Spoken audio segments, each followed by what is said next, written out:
They heard the gunshots, and we didn't know what happened, so we had to wait to find out. But then we came to find out that it was a young kid that, was hurt real bad. A reward of up to $11,500 is being offered for information leading to an arrest in the murder of 17-year-old Jada Sellers. Christian Hursey wasn't a stranger to Jada Sellers' family. He had sat at their table. He had eaten meals in their home. He had gone on dates with Jada. Her family had welcomed him. Then the relationship ended, and shortly after midnight in Baltimore, 17-year-old Jada was shot outside her own home. She would spend nearly 2 weeks fighting for her life. And while her family stayed beside her hospital bed, police were searching for the young man they believed had shot her. Jada was 17 and getting ready for her senior year at Milford Mill Academy. She was an honor student, vice president of the Student Government Association, and a member of the National Honor Society. But there was more to Jada than school. She danced, she cheered, she did gymnastics, she made TikTok videos, and had a way of pulling people into whatever she was doing. She also worked at Georgia Peach, a soul food restaurant where customers knew her as polite, pleasant, and professional. People who knew her remembered the same thing again and again. She had a small frame, but a big personality, and to her family, she was simply Jada, the daughter, cousin, student, co-worker, and young woman they expected to see grow into adulthood. Christian Hursey was part of that picture too. He was 18, and Jada had been dating him. Her family knew him well enough to let him into their home and share meals with them. Jada's cosmetology teacher later remembered how much she cared about Christian. The two went on little dates. Their families spent time together. They had even recently gone on a cruise. From the outside, there was nothing about that relationship that made the people around Jada expect the ending that was coming. But there had been a recent domestic incident. The relationship ended, and whatever had happened between them would soon become a major part of the investigation. Just after midnight, Jada was at home on Lyndhurst Street in Southwest Baltimore. There was a gathering of young people around the house. Surveillance cameras captured Jada talking with a man on the front porch. Outside the fenced yard were a male suspect and another woman. Then Jada moved toward the gate. And that's when the situation changed in seconds. As she tried to leave, the male suspect opened fire. Gunfire was recovered outside the home. Jada was hit. Police were called to the house around 12:15 that morning. Inside, they found the 17-year-old suffering from gunshot wounds to her throat and abdomen. She was rushed to the University of Maryland Medical Center's shock trauma unit in critical condition. The person investigators believed had pulled the trigger was not there, but witnesses and people connected to the gathering began pointing detectives towards someone Jada already knew. Her ex-boyfriend, Christian Hursey. Investigators were told about the recent domestic incident that had ended their relationship. They also had surveillance footage and witness accounts. That evidence would eventually lead police to seek an arrest warrant for Hursey. Police are still searching for the suspect, as you mentioned, and the shooting happened behind me just across the street.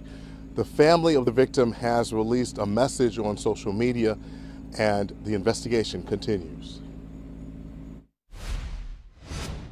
It's a sad thing. Police identified the shooting victim as 17-year-old Jada Sellers.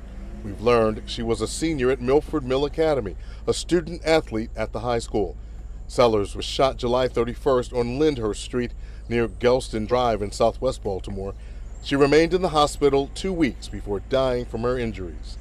Police have released few details about their investigation. On social media, her family posted this message. It reads in part, "Despite our best efforts and earnest prayers, we mournfully announce the passing of Jada Sellers. We wish to express our deepest gratitude to everyone who extended themselves in support of Jada and our family through this difficult time." In the Edgewood community where the shooting happened, neighbors are saddened by the loss of a young and promising life. They heard the gunshots, and we didn't know what happened, so we had to wait to find out. But then we came to find out that it was a young kid that, was hurt real bad. But it's even worse now because we found out that the kid has just transitioned. Harold Diggs is the president of the Edgewood Neighborhood Community Association. He's also part of Young Successful Leaders, a program working with children in the community. We just got to figure out a way to get something to happen, for these kids. And I don't know if it was an older person or younger person that was involved in it, but we just need something for these kids to be protected when they're out here in the community doing things. Now, police again tell us that they are searching for anyone involved, and they are also trying to determine a motive. But Jada was still fighting. For the next several days, her family stayed close. The hospital became their gathering place. They prayed, they sang, they waited. They hoped Jada would somehow pull through. For nearly 2 weeks, she remained alive despite the injuries. Then, on August 12th, surrounded by the people who loved her, Jada Sellers died. She was 17. Her family announced her death the following day and thanked the community for standing with them. She was young, vibrant, with so much to live for, but her life ended after a courageous battle in the hospital that lasted 12 days. There's an African proverb that says, as long as you speak the names of those who pass, they never die. Jada Sellers' cousin, Heber Brown III, can't stop saying her name and remembering her vibrant, dynamic spirit. At just 17, she had it all, a loving family, lots of friends. But everything changed when someone shot her on Lyndhurst Street in Southwest Baltimore, not far from Edmondson Village, just after midnight 2 weeks ago. And there will come a time where, as a family, our focus will shift to investigation and that part of it. Right now, we rest knowing that others are holding that part. The family spent tense days at the hospital praying for a recovery, and they did it their way. Instead of just sitting in the family waiting area, feeling all the heaviness of that moment, and every time that door opens, you're looking up to see, is that the doctor coming to talk to us? We started making our way to the piano at the University of Maryland Medical Center, and we started singing together. We started playing together. Do it for me. Led by another of Sellers' cousins, Anthony Brown, an accomplished gospel singer. It really was poetic in a sense because Jada was all about family and friends and togetherness, and even there, at that hospital and in the condition that she was in, we were doing the thing that Jada loves. We were gathering, we were praying, we were singing. Her classmates with Milford Mill Academy Athletics posted Fly High Jada on Instagram. Through their pain, those closest to Sellers are staying positive, saying her name, remembering the amazing life she lived.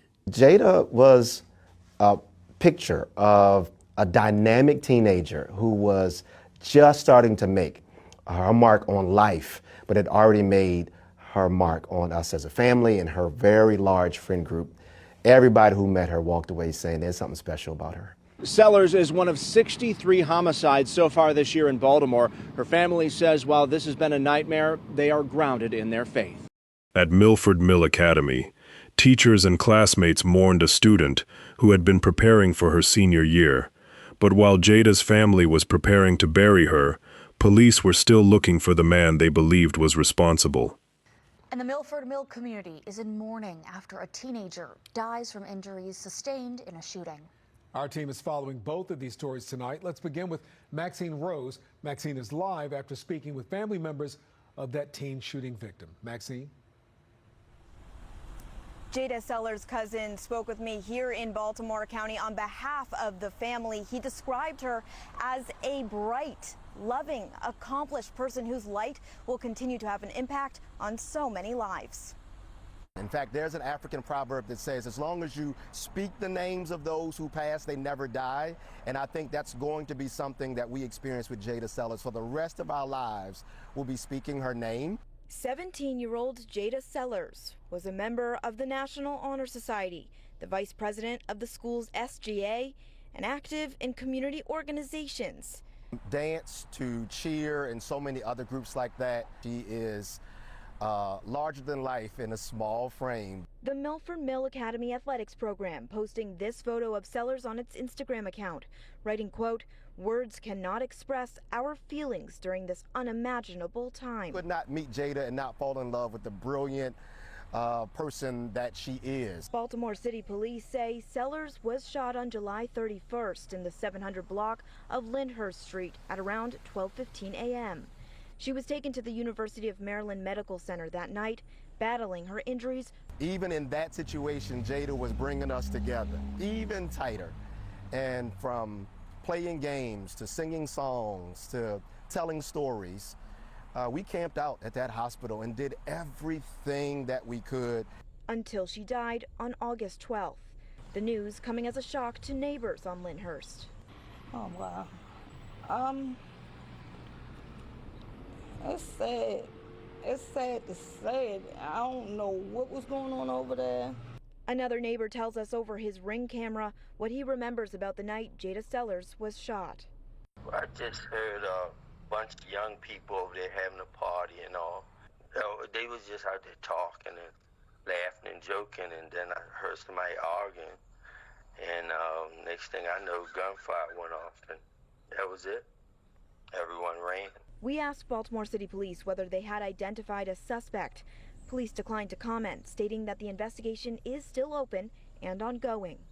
I don't know. It's a hurtful feeling for a parent to go through that. Our heart kind of go out to the parents because they are parents to that baby.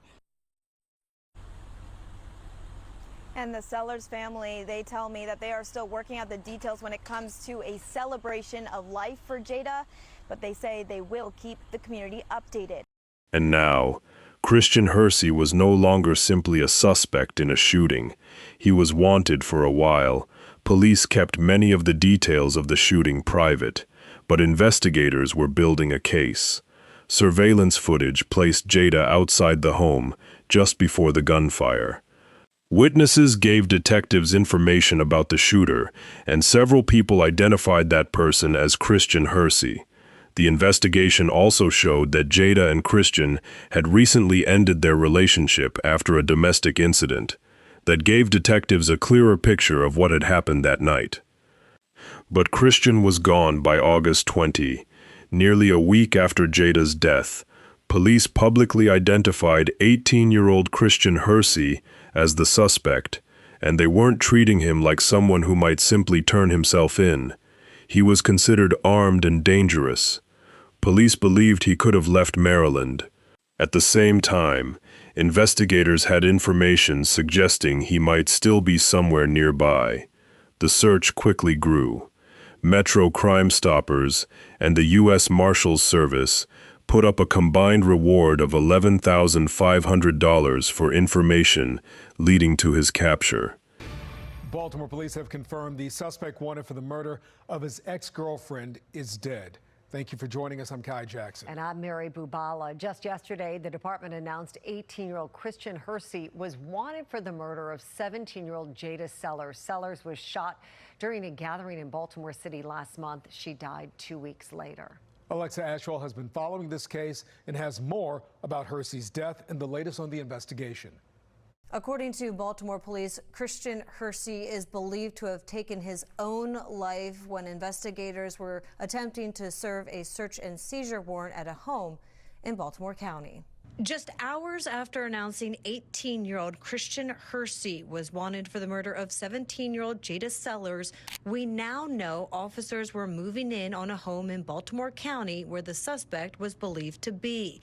The department detailing as officers entered the home in Woodlawn around 8:30 August 20th, they heard a single gunshot coming from the basement and there found Hursey deceased from a believed self-inflicted gunshot wound.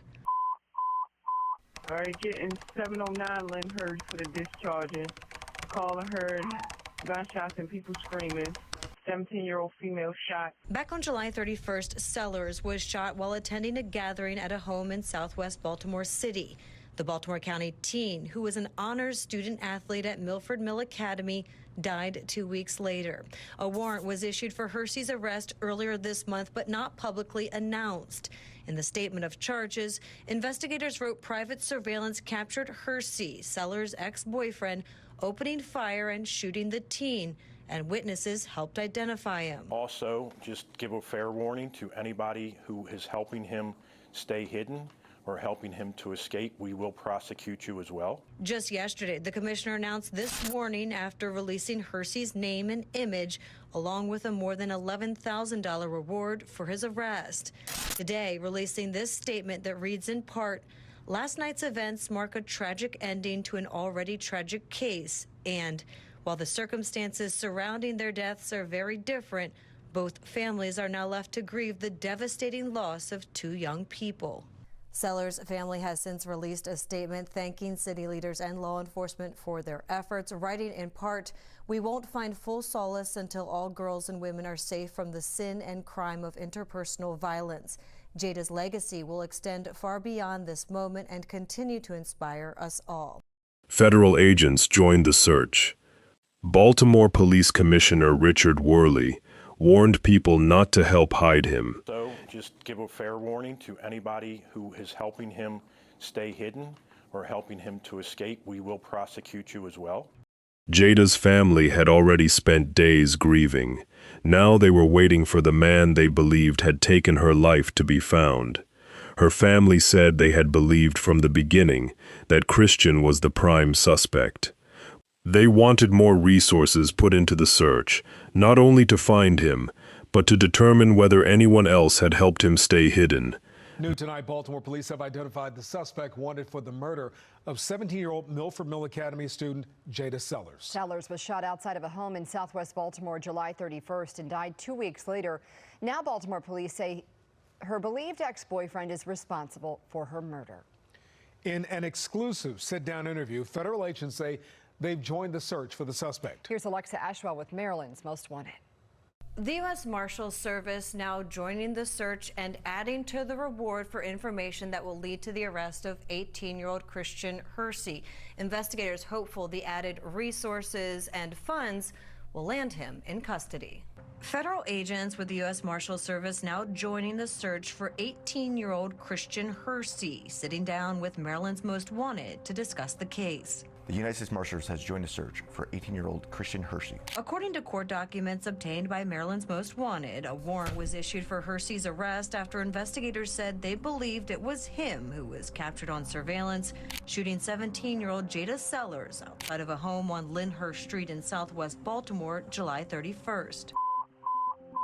All right, getting 709 Lyndhurst for the discharges.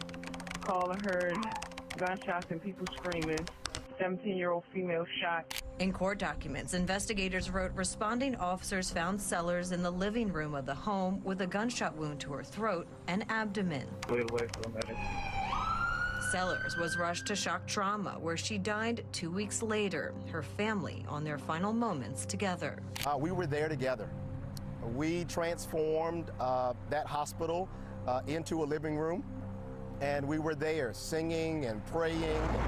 The family also revealing more about Sellers, a student athlete at Milford Mill Academy, a member of the National Honor Society, vice president of the school's Student Government Association, and loved by many. Jada loves her family, Jada loves her friends, and we love her back. Now, a week after Sellers' death, Baltimore Police Commissioner Richard Worley naming Christian Hursey as the suspect wanted in the case and a more than $11,000 reward. Also, just give a fair warning to anybody who is helping him stay hidden or helping him to escape. We will prosecute you as well. The whereabouts of Hursey are currently unknown. The U.S. Marshals Service walking us through the latest on the investigation. According to court documents, the shooting was caught on private surveillance. Detectives relying on that footage as well as other video evidence and witness statements to name Hursey, Sellers' ex-boyfriend, as the suspect in the case. Here, writing those who knew Sellers informed investigators Hursey and Sellers had been involved in a recent personal domestic incident. According to facts gathered during the investigation, Hursey and the victim were allegedly involved in a domestic incident that led to the breakup. In court documents, investigators wrote surveillance captured Sellers and a man talking on the front porch of the home where a gathering was taking place, and a male suspect and another female standing just outside the fenced-in yard. Investigators said when Sellers attempted to exit through the gate, the male suspect began shooting at her. The victim was struck at least twice. Based upon witness statements and surveillance footage, investigators were able to obtain a warrant for Hursey's arrest. A warrant was issued for Hursey's arrest the following day, but his whereabouts remain unknown. Local, state, and federal resources now being dedicated to tracking him down, and a reward of more than $11,000 on the table. Returning to the viewers of Maryland's Most Wanted, anytime you have an individual involved in a crime of passion who is said to be armed and dangerous, there's always the concern for public safety. And so we need to do everything we can to work with the community to locate this fugitive and safely take him off the streets. I asked, Hursey does not have a criminal history. Again, investigators warning he should be considered armed and dangerous. Take a good look. Investigators say he stands at about 5'10" and weighs approximately 140 pounds. If you have any information regarding his whereabouts, you're asked to contact Baltimore Police, Metro Crime Stoppers, or the U.S. Marshal Service. That number right here, 202-819-5058. Then, that same evening, police got the break they had been looking for. Around 8:30 that night, Baltimore homicide detectives and a Baltimore County SWAT team went to a home on Lawnwood Circle in Woodlawn. The address was connected to Christian's family. Officers entered the house with a search and seizure warrant. Then they heard a single gunshot coming from the basement. They moved toward the sound. Downstairs, they found Christian Hursey. He had suffered an apparent self-inflicted gunshot wound. He was pronounced dead at the scene. The search for him was over, but there would be no arrest, no courtroom testimony from Christian, no trial, no chance for a jury to hear his side of the story, and for Jada's family, his death did not erase what had happened to her. Thank you. Tonight, Baltimore police confirmed the suspect wanted for the murder of his ex-girlfriend late last month is dead. The announcement came a day after the department announced 18-year-old Christian Hursey was wanted for the murder of 17-year-old Jada Sellers. Fox 45's Keith Daniels is following this case closely. He joins us with an update as residents respond. Keith? Well, Kaz, you know there was a reward of over $11,000 for any information that would lead to an arrest and conviction in this case. Police not saying how that house in Baltimore County is connected to this investigation or if a tip to police led them to that house. But tonight we do know they found the suspect. On this quiet block in Woodlawn in Baltimore County, the suspect wanted for the murder of his ex-girlfriend is pronounced dead. Sources with knowledge of the investigation telling Fox 45 News the scene unfolded at a house on Lawnwood Circle near Windsor Mill Road Thursday night. Then Friday, Baltimore City Police announced 18-year-old Christian Hursey is believed to have taken his own life while they were attempting to serve a search and seizure warrant at that house. One neighbor says she saw the huge police presence Thursday night. It's sad for the family, sad for him. But had no idea why they were there until now. I feel that pain because my nephew committed suicide. So another young kid to do that, it hurts. You know, it's real. It's sad. Just hours after announcing Hursey was wanted for the murder of 17-year-old Jada Sellers, who was gunned down July 31st outside a house on Lyndhurst Street, we now know Baltimore City Police homicide detectives, along with the Baltimore County Police Department's SWAT team, were moving in on a home in Baltimore County where the suspect was believed to be. The department detailing what happened, saying as officers entered the home Thursday at about 8:30 that night, they heard a single gunshot coming from the basement. And that's where police say they found Hursey suffering from an apparent self-inflicted gunshot wound. He was pronounced dead at the scene. I heard the news about this guy that they're looking for that's supposed to kill this girl, but would have never thought he would have been like right in the neighborhood. It's sad for the family, sad for him. The whole thing, the whole situation is just sad. It's very sad because 18, still so young, you know. So I'm very surprised to see to hear something like that happen, like maybe 8 houses out. So yeah, very, very surprised. Well, Baltimore City Police Commissioner with a statement now to both families of the young people involved in this case. It reads in part, while the circumstances surrounding their deaths are very different, our thoughts remain with the families during this incredibly difficult time. Commissioner Worley described it as a tragic ending to a case that had already taken 2 young lives.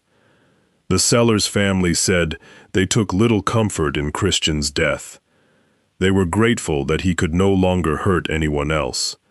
But they also recognized that his death did not address the larger problem that had brought them to this point. They wanted girls and women to be safer.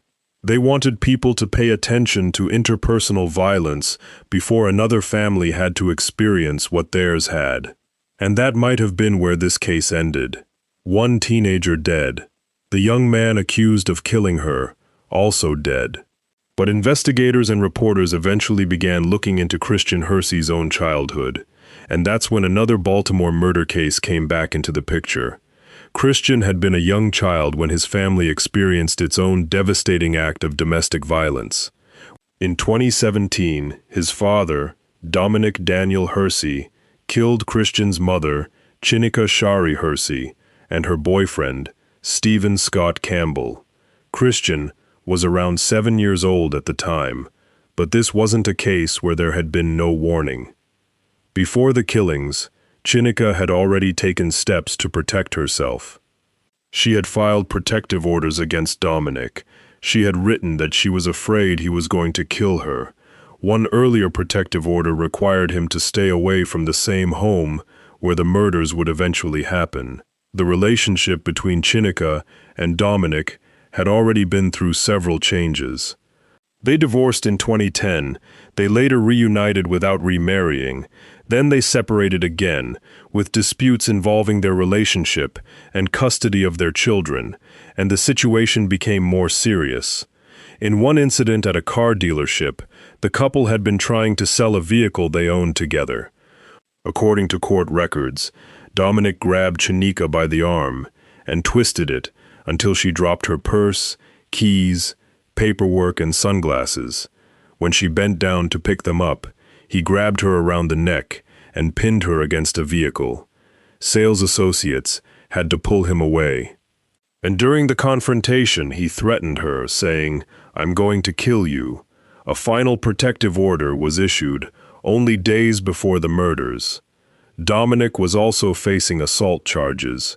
He had been ordered to surrender any firearms. He claimed he didn't have any. Then, in the early morning hours of April 3, 2017, police would discover just how serious those earlier warnings had been. Surveillance footage captured Dominic breaking through a window at Chinika's home in Randallstown. He was wearing a hockey mask. Inside the house, Chinika was asleep. Dominic shot her 3 times in the back of the head. Then he turned toward Stephen Campbell. Campbell was shot 12 times. Both were killed, and there were children inside the home. One of them was a 4-year-old girl who was found outside without shoes. The crime scene initially appeared to suggest a burglary, but investigators found that nothing had actually been stolen. Police later determined the scene had been staged. Dominic also lied about where he had been, but investigators continued finding evidence that connected him to the murders. Ammunition matching the killings was found among his belongings. DNA evidence, including a bloody glove, linked him to the crime, and while he was in jail, investigators learned that he had directed someone to get rid of a bag containing evidence. There were also previous threats involving the victims. The case prosecutors eventually presented was not simply about what happened inside that house. It was about what had happened before the killings, and the warnings that had already been given. Dominic Hursey was charged with 2 counts of first-degree murder, along with gun-related charges. In March 2018, a Baltimore County jury found him guilty. Months later, he was sentenced to life in prison without parole, followed by another consecutive life sentence. The case received attention well beyond Maryland, including international coverage focused on how domestic abusers could still gain access to firearms. Years later, Christian Hursey would become the central suspect in another intimate partner shooting, and once again, a young life had been lost. Only this time, Christian was no longer the child standing in the aftermath of his mother's murder. He was the man police believed had taken another young woman's life. That connection would lead experts to ask a difficult question. How much can violence witnessed during childhood shape what happens later in life? Experts who looked at the case pointed to something difficult to ignore. Christian Hursey had grown up around violence. As a child, he lost his mother to an act of domestic violence committed by his own father. Years later, investigators believed Christian had become the suspect in another deadly relationship. That does not mean his childhood determined what he would eventually do. But experts say children exposed to violence can face a greater risk of becoming victims of violence themselves, or later using violence against others. Adam Rosenberg, executive director of LifeBridge Health Center for Hope, spoke about the effect that kind of trauma can have on children. A child who witnesses or experiences a homicide doesn't simply leave that moment behind. They may carry it for years, and when that child grows up without the right support, the effects can follow them into adulthood. That possibility makes Christian's story especially difficult to look at, because the same kind of violence that took his mother from him would later become part of the case surrounding his own death. But there is another fact that cannot be overlooked. Jada was still only 17. Whatever Christian had experienced as a child, it did not change the life Jada deserved to live. She deserved to finish high school. She deserved to grow older. She deserved the chance to decide what her future would look like. Instead, her family was planning her funeral. By late August, Jada's family was preparing to say goodbye. Her viewing was scheduled for a Friday, with her funeral the following Saturday. Teachers remembered a student with a strong presence. Classmates remembered someone who had made an impression on the people around her, and her family kept returning to the same message. They wanted Jada's death to mean something beyond another headline. They wanted more attention on violence against women and young girls. Because by the time people see the police tape, the hospital room, or the memorial, the damage has already been done. Jada's family had seen other cases like this on the news, cases that broke their hearts. Then one of those stories became their story. 2 young people were dead. One was a 17-year-old honor student who had been preparing for her senior year. The other was an 18-year-old who had grown up after losing his own mother to domestic violence. Their lives crossed through a relationship that once included family dinners, dates, and time together. Then the relationship ended, and on a Baltimore porch, gunfire changed everything. Christian Hursey died before he could ever face a jury. Jada never got the chance to tell her own story in a courtroom. What remains are the surveillance footage, witness accounts, police records, court documents, the memories of the people who loved her, and a family determined not to let her name disappear. Jada Sellers was 17 years old, and for the people who knew her, she will always be much more than the victim at the center of a murder case. She was somebody's daughter, somebody's cousin, somebody's student, somebody's friend, and somebody who was supposed to have a whole lot more life ahead of her.